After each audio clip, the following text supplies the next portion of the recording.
It'll be a more efficient system moving towards a grid network. Will it save money? It'll contain the cost more efficiently than it's been contained in the past. Would you please give this card back to me or to the man at the back of the bus when you get off the bus? Just give the card back to me or to the man at the back of the bus when you get off the bus. Just give the card back to me or to the man at the back of the bus when you get off.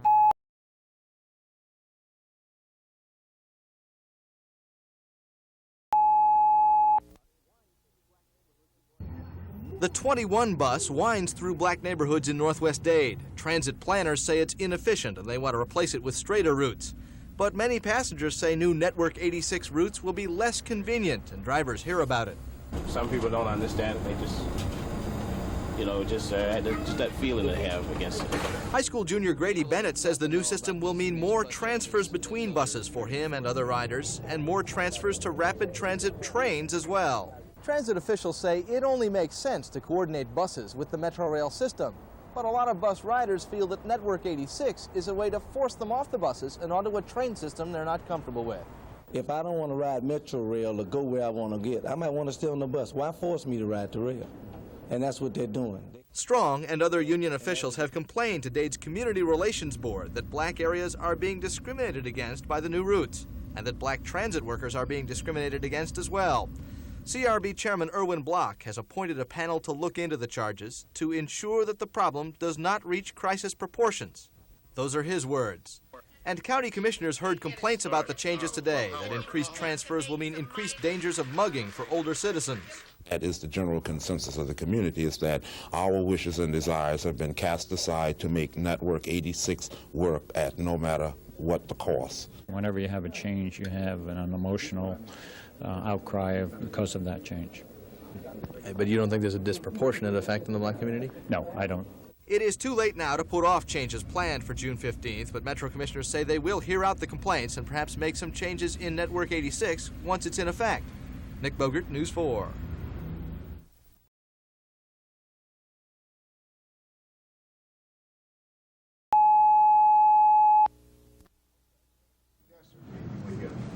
Okay, great. Very good. Yes, ma'am. We went through this table. We're going to go. You don't want to call on me. I tell you, for this system, you have put into action 23 bus. 23? Yes. And they figured that we're not going to do anything about it, but we're ready to boycott the buses now. We're ready to walk now.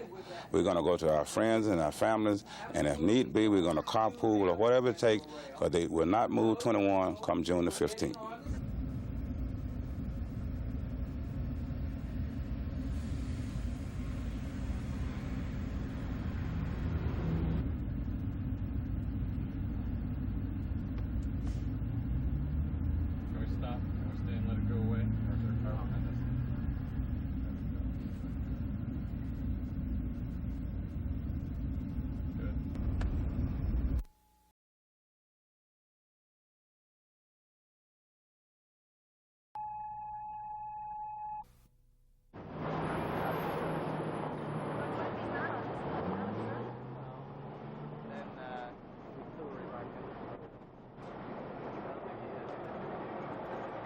They're forcing people to take the train. I am living on Miami Beach.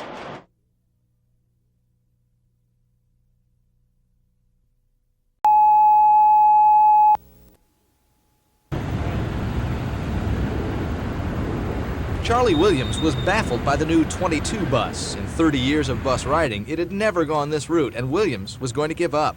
I made up my mind and get on them, waiting here and come back by and get on it and go back home. Actually, Charlie Williams' trip was not that complicated, but it did require a transfer to Metrorail, something he'd never done before. There was also confusion on the number 7 bus. New route maps were being studied hard by commuters. Luis Torres was just figuring out he had a problem with the new Network 86 system. Well, because I got to be to work 2 days in the week at 6 o'clock in the morning, and I won't be able to catch no bus. I got to find another way of transportation. They don't begin early enough for you? No, they don't. The first one goes by at 6:03. They're used to going one way, and when you change, they all get excited. They'll settle down. People answering information lines at Metrobus hope their business will settle down soon. Tell her we don't know why it didn't show up. Apologize, and we'll take it down and file it. Okay. Last week we were averaging around 1,000 calls a day. Today I'm sure that we'll reach at least 5,000.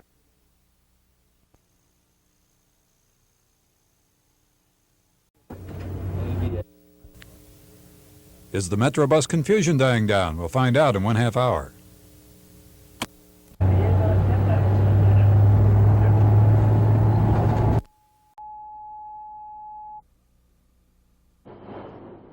No, this man wasn't guiding travelers through deep, dark jungles, but his task was almost as difficult. He was one of the masses trying to find his way home on Metrobus during evening rush hour. No, yo fui al 3. Al 3. Sí, me dice que más. Confusion was bilingual. So I'm just out of luck. Now I gotta wait here maybe 20 minutes for a 9. I'll be home an hour later than usual. But not everyone had problems. I knew what bus I was going to catch this morning, and so far, so good. I mean, it's just a big hassle right now, but it's going to work out. People who rode the buses weren't the only ones affected by the route changes. Downtown merchants who were once provided ready-made customers with bus stops outside their businesses were in for a shock. Is this hurting your business at all? Today is one of the best days of the week. And so far it's almost 12 o'clock and we haven't sold not even $50. Is that because of the bus changes? It is because of the bus changes. Downtown merchants are mounting a petition drive, hoping officials will put some of the old bus routes back. Metrobus officials promise the system will run more smoothly as time goes on. We'll see as the whole thing starts all over again tomorrow morning. Amy Huggins, News 4.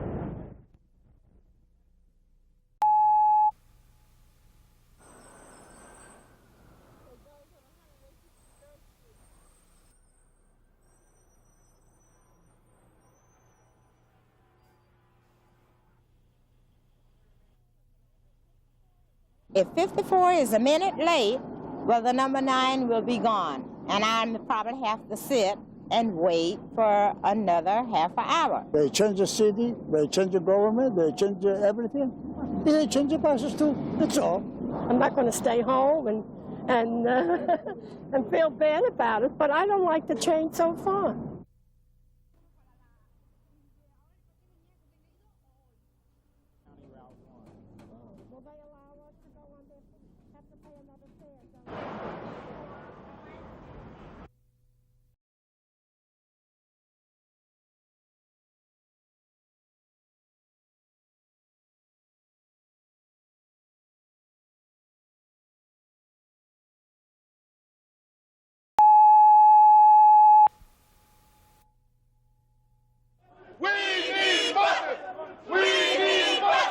Bus drivers who marched and chanted outside the North Side Metrorail station have some traditional labor gripes. We are concerned about a contract. But the union is also launching broader criticism that transit managers are focusing too much on rail systems at the expense of the buses, which carry almost 6 times as many riders. The people mover zeroes in on the downtown crowd, and the people in Prime, Carroll City, they do not have bus service up there that's adequate to get them to their jobs. Is transit policy in Dade County racist? We definitely believe so. Most rail riders have been coming from well-to-do white neighborhoods to downtown. Bus riders tend to be poorer, often black. Like the folks on the number 12 bus, they were almost unanimous in their opinion of a recent bus route overhaul. How many would prefer the old bus routes the way they were? The bus system has lost riders since that overhaul. Critics say a lack of buses has meant long waits for those who need to transfer. Planners' forecasts had Metrorail being supported by a 1,000 bus county fleet, but on most days the county gets barely half that many buses on the road. The union's claiming that bringing the bus fleet up to strength will help add rail riders, and they plan more protest. We anticipate going to the public and educating them and letting them know what's really going on, letting them know that the downtown developers are setting transportation policy in this county. County officials say they are working on upgrading the bus fleet and that route changes will win acceptance. Even some drivers agree. I think after a while that they will like it. And some in county government think the union's loud protests may have as much to do with turning the heat up at the bargaining table as with anything else. Nick Bogert, News 4.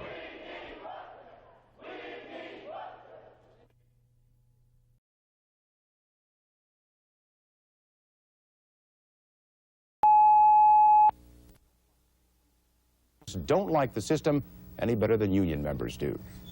Today is Network 86's 2-month birthday, but the random telephone survey of some 300 bus riders found few of them celebrating. 43% said the changes hadn't had much effect on their bus riding experience, but of those with strong opinions, only 10% were positive about the route changes, while 38% said Network 86 had made things worse. That there's been a negative impact on every group, but it hasn't been proportionate to all groups. Some groups have suffered disproportionately. Mendoza's figures show that poor people are more likely to be negative about Network 86, and unhappiness runs highest in the Hispanic community. Before it was much better because there was more service. Now we are totally isolated. Network 86 and the unhappiness it brought forth were big factors in this week's resignation of Transit Chief Joe Fletcher. And County Manager Pereira made some changes as Fletcher stepped down, ordering a restructuring of 11 bus routes, taking over supervision of the task force looking at further changes in Network 86, and promising to press for early release of transit money to buy 127 new buses. The union says new buses are the key to straightening the whole thing out, but as for Pereira's actions... That's a step in the right direction, but it's a token Band-Aid on the overall problem. Transit workers say the number of buses would have to double for Network 86 to succeed. It may be worth noting that the transit workers are locked in bitter contract talks with the county, though both the union and the company that did this study say that that situation has little to do with their report. County transit spokesman had no comment on the union poll, but County Manager Pereira made it clear on Wednesday he would not abandon Network 86, calling the bus overhaul necessary, positive, and overdue. Nick Bogert, News 4. Residents.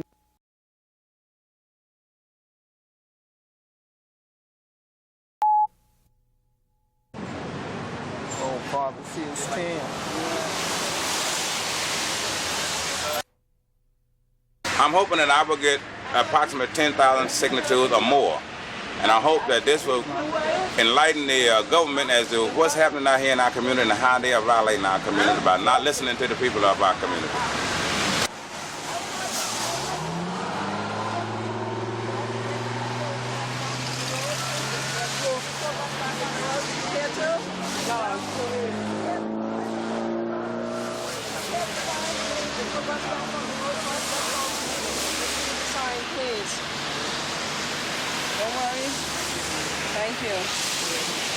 Thank you. Thank you.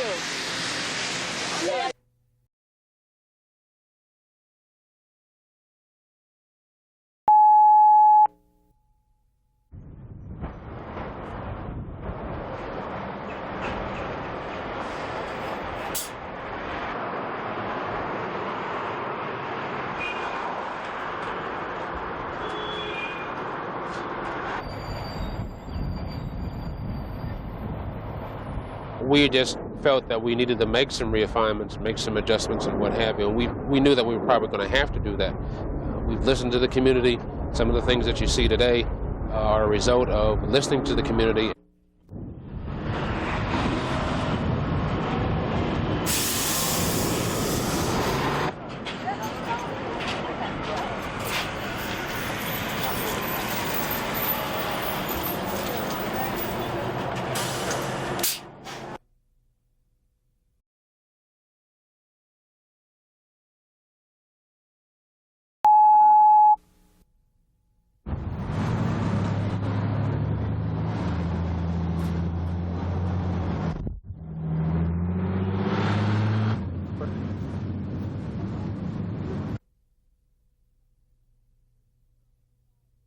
Some of the routes that they used to have, they aren't, working. They aren't in odd service anymore, and you have to take like 2 buses where you were taking 1 before. With the new bus route, with the changes they made, it picks me up right at my street and drops me off right here in front of the Omni, right by where I work.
The federal offer goes like this. Washington would put up $7.5 million. That money would help buy 40 new buses for the county and help lease 40 more buses to be run by a low bidder, probably a private firm, probably paying non-union wages. Then, for 3 years, head-to-head competition along similar bus routes, a demonstration project the feds think could mean savings of 10 to 50%. Competition, not mandatory privatization, but by competition on some of the routes, you could show some significant savings, both from the public side and the private side. Stanley is here from Washington because his plan is in trouble. Union leaders don't like it, and Stanley says the project won't fly without their okay. After a closed-door, 2-hour meeting, union leaders still didn't like the plan. Would we have professional drivers? Would the vehicles be insured properly? And all the other things. And then they would be taking away our work. So we're saying anything they can do, we can do better. Law says his union will begin working on ways to improve the efficiency of Dade's buses, but his union's opposition to a public versus private competition may well keep the county from getting the federal money before the January 23rd deadline Washington has imposed. County officials say no jobs would be lost during the 3-year competition and that any trimming of the workforce after that could be done through attrition. There'd be no firings. And at least one bus driver says his riders wouldn't care much about public versus private competition. It doesn't matter who runs the buses, as long as they get the people where they want to go on time. If there is no agreement by January 23rd, Stanley says the grant offer will be withdrawn, and he claims that Kansas City, Atlanta, and Oklahoma City are all in line for the money if Dade falls by the wayside. Nick Bogert, News 4.